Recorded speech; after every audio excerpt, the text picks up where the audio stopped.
அமெரிக்க ஜனாதிபதி Donald Trump மற்றும் Elon Musk ஆகியோருக்கு எதிராக அமெரிக்காவில் பல போராட்டங்கள் நடைபெற்று வருவதாக வெளிநாட்டு ஊடகங்கள் செய்தி வெளியிட்டுள்ளன. டொனால்ட் ட்ரம்பின் வரி விதிப்பு உள்ளிட்ட விடயங்கள் அமெரிக்காவிற்கு சமூக மற்றும் பொருளாதார சிக்கல்களை ஏற்படுத்தும் என்பதை போராட்டக்காரர்கள் தங்கள் போராட்டங்கள் மூலம் சுட்டிக்காட்டியுள்ளனர்.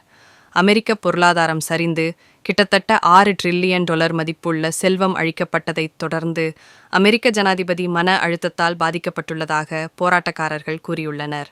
போராட்டத்தில் கலந்து கொண்டவர்கள் அமெரிக்க அரசாங்கத்தை ஒரு கோடீஸ்வரர் கையகப்படுத்துவதாகவும் குற்றம் சாட்டினர்.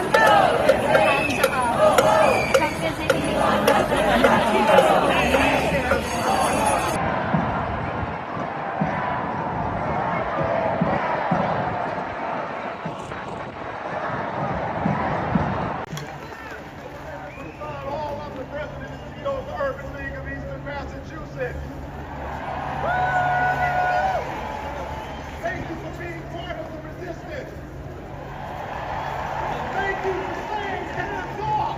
இன்சுரன்ஸ் அந்த தீங்கு விளைவிக்கும் பாக்டீரியாக்களை ஒழிக்கும் என மருத்துவ மற்றும் விஞ்ஞான ரீதியாக உறுதிப்படுத்தப்பட்டுள்ளது.